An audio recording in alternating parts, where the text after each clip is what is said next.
The invitation was still warm from the printer when Ophelia's thumb found the trash icon and pressed. The first photo went first, the two of us on the pier, my hair wrecked by wind, her hand flat against my collarbone like she was claiming a shoreline. Gone, the second was the one from her birthday, candlelight turning both our faces gold. Gone, she did not look at me while she did it. She looked at her phone the way a surgeon looks at a chart, efficient, unbothered, already thinking about the next patient. Ophelia, my voice came out smaller than I wanted. 40 guests circled the champagne table 20 feet away, none of them looking yet, all of them about to. We should be adults about this, she said, still swiping. Delete, delete, delete. It's cleaner this way. Cleaner for who? She finally looked up. Something in her face had already decided I wasn't worth the rest of the sentence. You knew what this was, Marlowe, a door that stayed cracked because it was convenient. I'm closing it. 211 photographs. I know because I'd counted them once, on a slow night, unable to sleep, scrolling backward through 8 months like a woman rereading her own eulogy. It took her under a minute to erase all of them. I stood in a ballroom that smelled like orchids and old money, and I watched 8 months disappear from a screen the size of my palm, and nobody in the room even turned around. If you're the kind of person who's ever been erased by someone who decided you were inconvenient, stay with this one, and while you're here, go ahead and subscribe to the channel, because this is exactly the kind of story worth not missing the next part of. She slid the phone into her clutch like she was closing a drawer on a body. There, she said. Now there's no record we were ever, Ophelia Cross. The voice came from behind me, low and even, the kind of voice that didn't need volume because the room had already gone quiet to make room for it. I felt it before I understood it, a drop in temperature, iron and rain, soaked pine cutting clean through the orchid sweetness, and every spine in a 30-foot radius straightening like the air itself had come to attention. Ophelia's face did something I'd never seen it do in 8 months of watching it perform for other people. It went pale. Ms. Ashworth. Her champagne flute trembled once before she steadied it. I didn't realize you'd arrived. I've been here the whole time. Isolde Ashworth stepped into the light the way other people stepped into rooms they owned, because she did, and this was one of them. The Ashworth Dynamics Winter Gala, held on the top 3 floors of the tower that carried her name, 40 stories of glass holding the whole freezing city below us like something she'd already decided to protect. She was tall in a way that made the space around her rearrange itself. Dark suit, no jewelry, a scar through one eyebrow that nobody in 3 years had been brave enough to ask about. She did not look at Ophelia when she spoke again. She looked at the phone still clutched in Ophelia's manicured hand, like it was evidence at a trial only she understood the stakes of. You just deleted the only interesting thing about you, she said. The words landed in the ballroom like a dropped glass. Somewhere behind me a server actually stopped moving.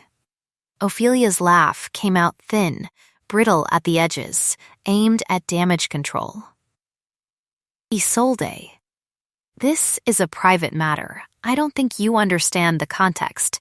I understand it perfectly. Isolde's eyes moved to me for the first time, and something in her expression cost her nothing and everything at once.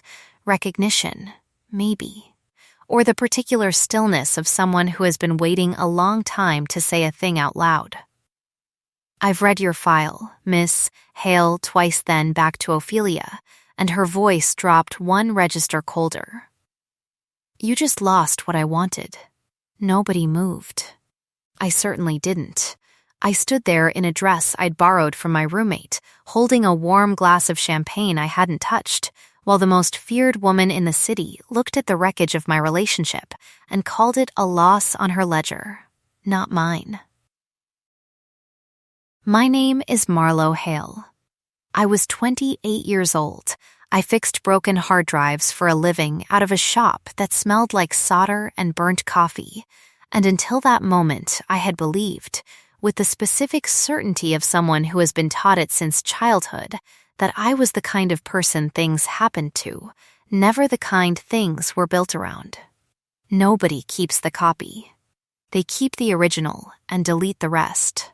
I told myself that so many times it had stopped sounding like grief and started sounding like fact. I did not know yet that the woman standing in front of me had spent 4 months carrying my name around in a file she'd read twice. I did not know that somewhere in a locked drawer of her penthouse office there was a voicemail I had personally rescued from a phone that had drowned in a bathtub, a voice belonging to a dead woman named Noah, and that Isolde Ashworth had listened to it every night for 4 months, because I was the only person on this earth who had known exactly how to save it. I only knew that Ophelia's hand was shaking now, that the room had gone the particular silent that precedes a story people will tell for years, and that the woman they called the Vault of Ashworth Tower, cold, closed, unbreakable, was looking at me like I was the only door in the building she'd ever wanted open. "Come with me," Isolde said. Not a question. Alphys rarely made them questions, but her eyes stayed on mine an extra half-second, the smallest hinge of permission built into the command, and something about that half-second told me everything I needed to know about the difference between her and every person who had ever told me what to do before. "If you want to." I looked at Ophelia one last time. She was still holding the phone, the screen dark now, the 211 photographs gone into whatever silence deleted things go to. I thought I would feel something enormous. Instead, I felt almost nothing, which was its own kind of enormous. "Yeah," I said. Okay, I followed a stranger out of a ballroom full of people who had never once looked at me directly, and for the first time in longer than I could remember, I didn't look back to see if anyone was watching me leave. The elevator up to the executive floor moved so smoothly, I barely registered we were climbing until my ears popped. Isolde stood a careful 2 feet away, hands loose at her sides, watching the numbers climb instead of watching me, which I understood later was its own kind of mercy. She'd clocked exactly how close to the edge I was, and had decided not to make me perform composure for her benefit. "You don't know me," I said finally, because the silence had gotten too loud. "I know your work." She said it the way other people said facts about weather. Cross-referenced backup recovery, hardware level. 11 successful restorations logged with Meridian Data Services over the past 2 years, 4 of them cases the larger firms had already written off as unrecoverable. A pause. One of them was mine. The elevator doors opened onto a hallway of dark wood and low gold light before I could ask what she meant. "Miss, Okafor will get you settled," Isolde said, already turning, already retreating into whatever version of herself ran board meetings and market corrections. But at the threshold she stopped, one hand against the frame, and looked back at me with an expression I would spend the next several weeks trying to name. For what it's worth, Miss Hale 211 photographs is a small number to grieve. I've lost bigger things and grieved less. Then she was gone, down a hallway that swallowed the sound of her footsteps whole, and I was left standing in a building that cost more than my entire life, smelling cold iron and rain, soaked pine on air that had no business holding on to anything, wondering what a woman who ran an empire could possibly have lost that made 200 deleted photographs sound small. I found out 4 weeks later, and it broke something open in both of us that neither of us knew how to close. Priya Okafor turned out to be a compact, sharp-eyed woman in a gray blazer who moved through Ashworth Tower like she'd built half of it herself, which, as it turned out, she nearly had. 15 years as Isolde's chief of staff.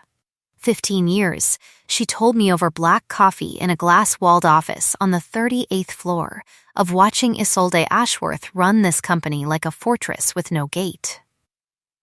"She doesn't bring people up here," Priya said, watching me over the rim of her mug like she was deciding something. "Not once in 15 years has she personally escorted anyone out of that ballroom. Maybe she felt sorry for me. Isolde Ashworth doesn't do pity." Priya set the mug down with a precision that suggested she chose every gesture on purpose. "She does math. And apparently you added up to something." The offer, when it came the next morning through a contract 3 inches thick, was almost obscene in its generosity. A consulting retainer to run point on the company's most sensitive data recovery cases, an apartment 2 floors below the executive suite, a salary that made my hands shake reading it at my kitchen table in the one bedroom I'd been 3 months behind on. I said yes because I needed the money, because Ophelia's silence in the group chat we still technically shared had a specific, engineered cruelty to it, because some reckless animal part of me wanted to know what it would feel like to walk through a building where people didn't sneer. They still sneered. Just more quietly, and mostly about the apartment. 38th floor, said a junior analyst named Trent, not quite under his breath, as I waited for the elevator my second week. "Guess repair work pays better than I thought." I didn't answer him. I'd learned a long time ago that explaining yourself to people who've already decided what you are is a battle you cannot win. Only survive. But Isolde must have heard about it.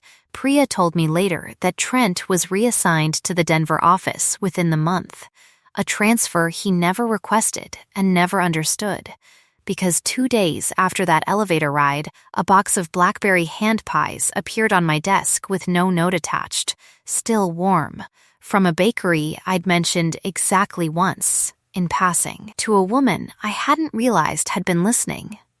My grandmother used to make these. I'd told Isolde during our second meeting. A stray comment dropped into a conversation about restoration protocols, because the silence between us had felt like it needed filling. She hadn't said anything then, just nodded once, filed it away like she filed everything, and 3 days later, there it was. Proof that she remembered, delivered without ceremony, without expecting thanks. I ate one at my desk with my eyes stinging and told myself it didn't mean anything. It meant everything. I just wasn't ready to say so yet. The apartment had floor-to-ceiling windows that looked out over a city I'd lived in my whole life and never seen from this high. The first night, standing there with a glass of wine I couldn't afford in a life I no longer recognized, I took the one photograph Ophelia hadn't managed to delete, a Polaroid from a county fair the second week we'd dated, before she'd started introducing me to people as her friend from the neighborhood, and I set it on the windowsill, because some part of me refused to let it go. Even now, even angry. It was the only proof that 8 months of my life hadn't happened entirely inside my own head. I didn't know yet that Isolde Ashworth kept a locked drawer in her own penthouse 11 floors above mine, and that inside it was proof of a very different 8 months. 4. Technically, though grief doesn't count in months, it counts in unbearable increments. Belonging to a woman named Noah Ashworth Reyes, dead 3 years, whose final voicemail I had pulled from a waterlogged phone with nothing but patience and a steady hand, never once suspecting whose life I was touching. The first real crack in the distance between us came on a Tuesday in the archive room on sub-level 2, where Isolde had asked me, personally, unusually, no assistant relaying the request, to walk her through a corrupted server migration from an acquisition 6 years back. We worked in silence for most of an hour, her sleeves rolled to the forearm, watching my hands move across the keyboard like she was memorizing something. "You're careful," she said finally. Data doesn't forgive mistakes. I didn't look up. Neither do the people it belongs to, usually, know something shifted in her voice, a door easing an inch on a hinge that hadn't moved in years. They usually don't. Her hand came to rest on the desk beside mine, close enough that I could feel the heat off her skin, close enough that the iron and rain pine of her filled the small space between us until it was the only thing in the room. I didn't move away, neither did she. We stayed like that for 4 full seconds.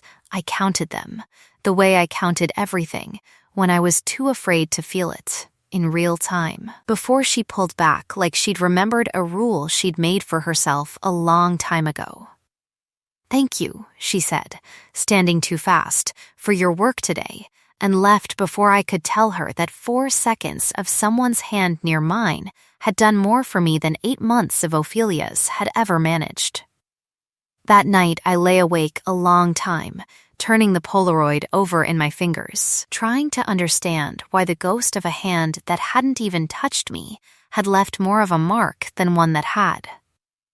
The reveal came the following week, on a night I was called up to the penthouse for what Priya's message described only as a personal matter, off the books. I found Isolde standing in front of an open drawer in a room I'd never seen, smaller than I expected, lined with photographs of a woman with a wide, easy smile and dark curling hair, a room built entirely around the shape of an absence.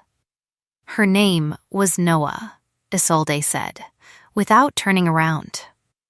My wife.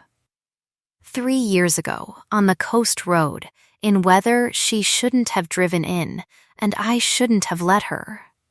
Her voice didn't break. It just went very quiet, the way water goes quiet right before it turns to ice. Her phone went into the water with the car. Everyone told me the data was gone. Every firm in this city told me it was gone. I felt the floor of the moment shift under me before she even said the rest. Meridian Data Services sent a technician 18 months ago, she said, finally turning to face me, who recovered 14 seconds of audio no one else believed existed. A voicemail Noah left me the morning she died, that I never got to hear until a stranger handed it back to me on a flash drive with a handwritten note that said, "I'm sorry it took so long. I wanted to get it right." Her eyes held mine, steady, unbearably steady. "I have read every restoration report Meridian has ever filed with this company. Marlowe, I know your handwriting. I've known it for 18 months. The room tilted. "That was me," I said, though she already knew, though we both already knew, though the knowing had apparently been sitting between us since the moment I walked into that ballroom and she'd looked at me like I was already familiar. "That was you." She said it like a confession, like a debt finally acknowledged out loud. "You gave me back 14 seconds of my wife's voice and asked for nothing but a signature on a work order. I have spent 18 months wondering what kind of person does that for a stranger and asks for nothing." A pause, her jaw tightening around something that cost her visibly to say. I told myself I would never find out. And then you walked into my ballroom on the arm of a woman who didn't deserve to stand near you, and I couldn't make myself look away. I didn't know what to say to a woman who had been quietly, privately grateful to me for a year and a half before I'd known her name meant anything at all. I only knew that the space between us had stopped being distance and started being something with weight, something that pulled. "You could have told me," I said. "That first night." I could have, her voice roughened at the edges, the first unguarded thing I'd heard from her. "I've spent 3 years building a wall so no one could stand this close to me again. You'd already found the one door in it I forgot to lock. I wasn't ready to admit that out loud." The storm broke 2 nights later, both the real one and the other kind. It came in fast off the harbor, the kind of system the Weather Service hadn't fully predicted, and it took the tower's backup grid down floor by floor until only the executive levels held light. I was 3 floors below the penthouse, alone, running triage on servers that had started throwing corruption errors the moment the power flickered. When the door opened without a knock, and Isolde stood there soaked from a trip across the roof access to check the generators herself, hair plastered to her jaw, eyes dark with something that wasn't just storm. "You didn't evacuate," she said. "Neither did you. I own the building. I'm trying to save what's in it." I gestured at the servers, hands still shaking slightly from adrenaline, including, apparently, you, since you decided a lightning storm was a good night for roof maintenance. Something that might have been a laugh moved through her, low and startled, like she hadn't expected to make that sound tonight. She crossed the room, stopped an arm's length away. The storm outside threw blue light across her face, and underneath the rain I could still catch it. Iron, cold pine, sharper now, edged with something that smelled almost like fear, which I hadn't known she was capable of until that exact moment. "I keep thinking about the drawer," she said. "About you standing in that room with me. I keep thinking about a lot of things I have no right to think about an employee. Then, stop thinking of me as one." Her hand came up, slow, giving me every second I needed to step back if I wanted to. I didn't. Her thumb traced the line of my jaw, feather light, asking a question her mouth hadn't caught up to yet. "Tell me to stop," she said, "and I will." "Don't stop." My voice came out steadier than I felt. "Ask me with your words first. All the way. I need to hear it." "Marlowe Hale." She said my full name like it was something she'd been rehearsing. "I want you, not the file, not the technician who fixed what no one else could. You. I have wanted you since the ballroom, and I think, if I am honest, since before that, since 14 seconds of my wife's voice came back to me because a stranger refused to give up on something everyone else had already called lost." Her forehead dropped to mine, breath unsteady. "Say yes or say stop. I'll live with either. I need you to choose." "Yes," I said, and the storm outside cracked the sky wide open at the exact moment her mouth found mine. Gentle where I expected force, patient where I expected hunger, restraint stretched so taut over wanting that I felt it in my own chest like a held breath finally released. We didn't go further than that kiss, not that night. She pulled back first, forehead against mine, both of us breathing hard in a room lit only by emergency lighting and lightning. "Not like this," she said. "Not in a blackout, with adrenaline doing half the talking. When it happens, I want you certain. I want you choosing me in daylight, with nothing forcing your hand." I understood then exactly what kind of woman had been quietly waiting 18 months to say my name out loud. Not someone chasing an omega's scent through a storm. Someone who had already decided I was worth being patient for. The warmth lasted 11 days. I know because I counted those too. It ended on a Thursday morning, in the executive conference room, with Ophelia Cross standing at the head of the table in a suit the color of old blood, a folder in her manicured hands, and a smile I recognized from 100 small cruelties she delivered to me over 8 months disguised as concern. "I hate to be the one to bring this to the board," she said, sliding copies down the table like a dealer at a rigged game, "but I have reason to believe our newest consultant has been accessing files well outside the scope of her contract. Client financials. Executive correspondence. I've flagged 17 unauthorized access logs under Miss Hale's credentials over the past 3 weeks. I felt the blood leave my face before I'd even seen the printout. That's not possible. I've never touched, the logs say otherwise." Ophelia didn't look at me. She looked at Isolde, and something in her expression was almost gleeful, the mask finally slipping enough to show what had been underneath the whole time. I understand personal feelings can cloud judgment, Isolde. But this board has a fiduciary responsibility to ask why a data technician with no prior corporate vetting has been given unrestricted access to the most sensitive systems in this company. Possibly, her eyes flicked to me, cold as a blade, because someone in a position of authority wanted her here for reasons that had nothing to do with her qualifications. The room went very still. I watched Isolde's face do something I hadn't seen it do since the storm, close, brick by brick, back into the fortress she'd spent 3 years building. "Security will need to review the logs," Isolde said, and her voice had gone flat, official, a stranger's voice. "Ms. Hale, until this is resolved, I'll need your access credentials suspended." Isolde, my voice cracked on her name in front of 8 board members, in front of Ophelia's satisfied silence. "You know I didn't do this. I know what I want to be true." Her jaw was tight enough to ache. "I can't run a company on what I want to be true. Give Priya your badge."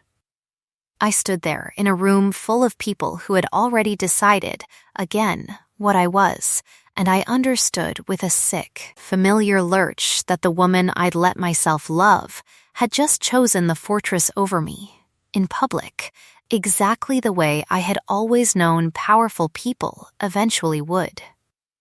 I handed Priya my badge with a hand that didn't shake nearly as much as I expected, walked out of Ashworth Tower into a gray afternoon, and didn't look back, because I had learned a long time ago that looking back only ever showed you the door closing. Deja found me on her couch 4 hours later, 3 blankets deep, staring at nothing. "Okay," she said, dropping a bag of takeout on the coffee table and sitting cross-legged in front of me like she was about to perform surgery. "Talk, every detail. I want the whole autopsy." Deja Marsh had been fixing hard drives beside me at the shop for 6 years, and she had exactly 1 gear when someone she loved got hurt, which was fury with a side of strategy. I told her everything, the logs, the board, Ophelia's smile, Isolde's face closing like a door I'd thought I'd finally gotten through. 17 unauthorized accesses, Deja repeated, chewing on a noodle, eyes narrowing in the specific way they narrowed right before she found something. "You've never in your life touched a file outside scope. You get twitchy opening a folder that isn't yours." "I know. So who has the access level to fake 17 entries under your credentials and knows exactly which systems would make it look believable?" I sat up slowly. Someone who runs communications and compliance. Someone who'd have clearance to the very logs she'd presented as evidence. Someone who'd spent 8 months learning exactly how careful, exactly how quiet, exactly how easy to erase I was. "I fix what's broken," I said, mostly to myself, the words I'd been repeating my whole life like a creed, except this time, they didn't sound like grief. They sounded like a plan. Ophelia thinks deleted means gone. She's been deleting things her whole life and calling it clean. I looked at Deja. I need a laptop, 6 hours, and access to Ashworth's decommissioned server logs, the ones from before I ever got a badge. We worked through the night in the back room of the shop, coffee gone cold beside us, the particular silence of 2 people who trusted each other completely. What I found by 4 in the morning wasn't proof I'd been framed, though I found that too, buried in metadata Ophelia hadn't thought anyone competent enough to check. What I found underneath it, in files she'd deleted 18 months ago and believed gone forever, was worse for her and infinitely more useful for us. 3 years of falsified vendor invoices, shell payments routed through a marketing subsidiary, nearly $4 million of Ashworth Dynamics money moved into accounts with her mother's maiden name on the paperwork. She had deleted the evidence the same way she deleted our photographs. Efficiently, without looking back, never once imagining that somewhere, someone existed who didn't believe deleted meant gone. Marlo, Deya's voice was hushed with something like awe, staring at the screen over my shoulder. This is enough to end her. I know. My hands were steady in a way they hadn't been in days. Now I needed to reach the right room. Isolde found me before I found her. She was standing outside the shop at 7 a.m, no security detail, dressed like she hadn't slept, when I opened the front door to a woman who looked less like the vault of Ashworth Tower and more like someone who had spent a long night discovering exactly how much a fortress costs. I fired the compliance officer who filed the access report an hour after your badge was revoked, she said, without preamble, without asking to come in. It took Priya 6 hours to unravel what should have taken me 6 minutes if I hadn't let myself panic. I am not asking you to forgive that. I'm telling you I know exactly what I did, and I know exactly what it cost. You chose the board over me. I chose caution over you for 1 hour in a room full of people who have spent 3 years waiting for a reason to say I let sentiment run this company. Her voice cracked. Finally, the crack I'd been braced for since the storm. My mother used to say that connection was inventory shrinkage, that the moment you let something matter more than the numbers, you'd already lost. I have spent my whole life proving her right by never letting anyone matter enough to test it. She stepped closer, close enough that the rain and iron scent of her wrapped around me like an apology that hadn't found its words yet.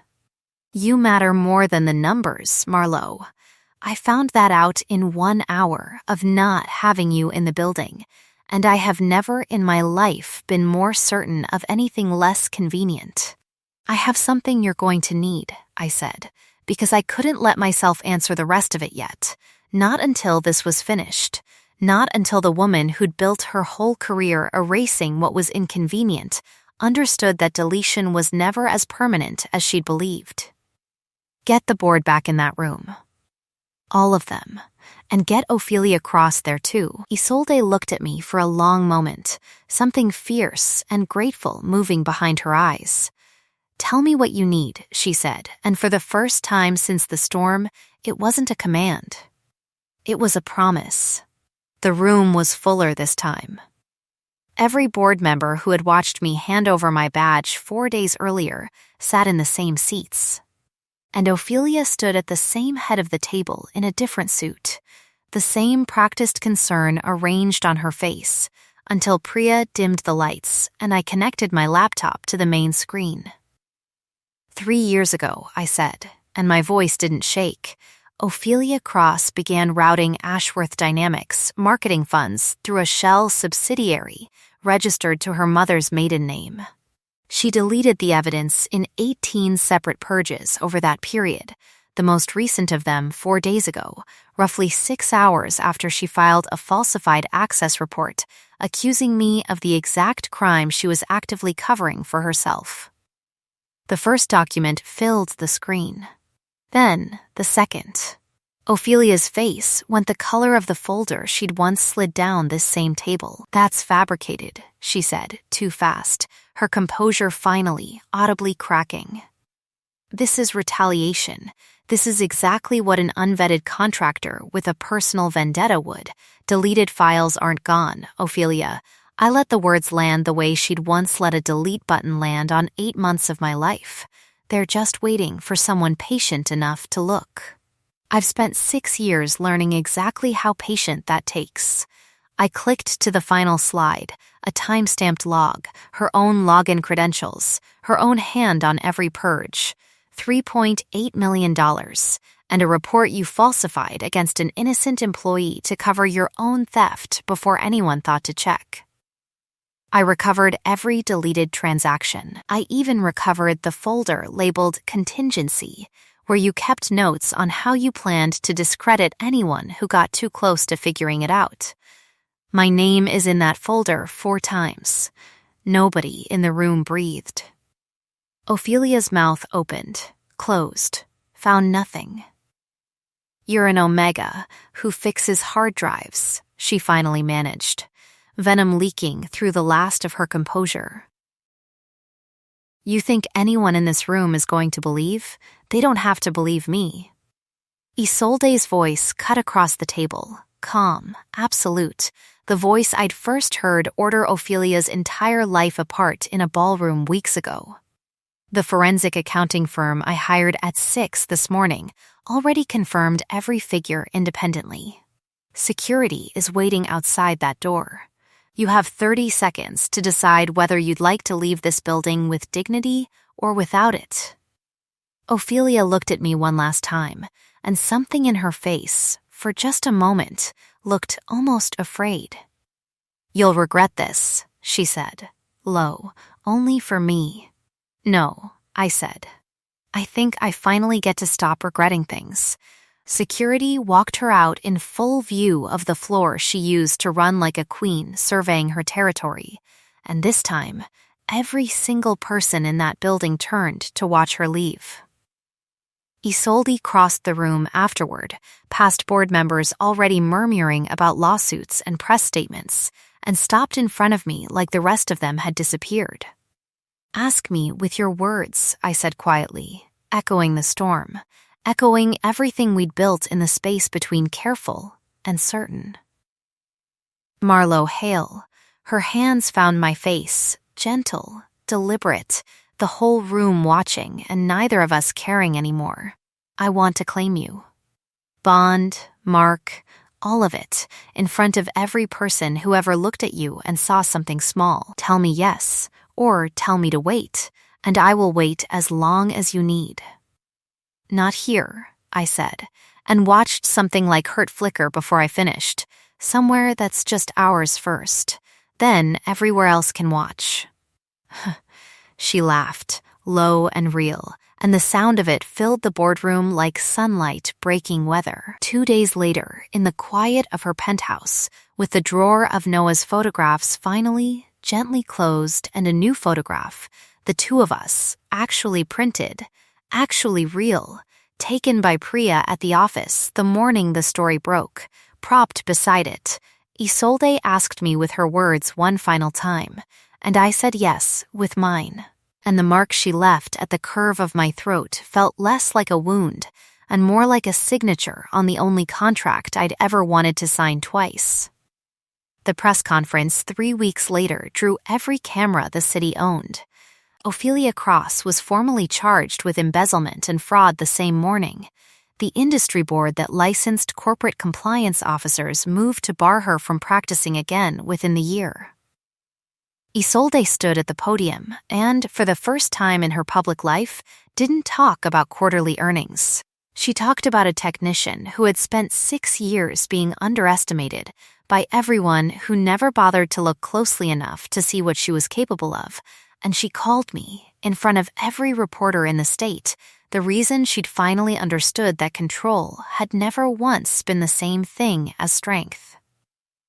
6 months later, the tower's 40th floor conference room, the same one where a folder full of lies had once tried to end me, hosted a very different kind of gathering. Priya stood as witness, dry-eyed exactly until the vows started and then not dry-eyed at all. Deja cried loudly enough that 3 separate board members turned around. Isolde wore no jewelry, same as always, except for the ring on her left hand and the mark-heeled silver pink at her collar where I had, with her full and enthusiastic consent, claimed her right back. 15 years, Priya said, raising a glass, voice rough. I never once saw her wait for anyone. Now I can't get her to stop waiting by the elevator every night at 6. In 3 years, Isolde said in her vows, holding both my hands in the same boardroom light that had once watched me handed my badge back like a verdict, I built a company on the idea that nothing could be recovered once it was lost. Marlo Hale spent her whole life proving the opposite, one deleted file at a time, and then she proved it to me, personally, in the one place I never thought I'd let anyone back in. Her voice caught, just once. You didn't just save 14 seconds of Noah's voice, you saved the rest of my life. I intend to spend all of it making sure you never doubt that you were the thing worth keeping. A year on, the apartment we shared on the top floor of Ashworth Tower had a mantel by the window, and on it sat a single Polaroid from a county fair, faded at the corners, framed now beside a dozen new photographs that would never be deleted by anyone but us. Some nights, I still caught myself checking that it was there, an old habit from a life where things I loved had a way of disappearing overnight. It always was. Isolde had made sure of it, quietly, the way she made sure of everything that mattered, not with grand gestures, but with the steady, patient insistence of someone who had learned, the hard way, that love was never about biology or convenience. It was a choice, made again every morning, on purpose, in daylight, with nothing forcing the hand that made it. Nobody keeps the copy and deletes the rest, I used to believe. I know better now. Some people spend a lifetime keeping everything, every small forgotten detail, every deleted proof of love, waiting patiently for the moment they finally get to hand it all back to you at once. Being seen, it turns out, was never about being loud enough to be noticed. It was about finding the one person who was already looking, and had simply been waiting for you to look back. The end. If somewhere in your own life a door got closed on you by someone who decided you were easy to erase, I hope this one felt like proof that the right person keeps every version of you, on purpose, forever. Subscribe to the channel so you don't miss what's coming next, and tell me in the comments, what's the one photograph or memory you'd never let anyone delete? I'll be back soon with another story, and I can't wait to share it with you.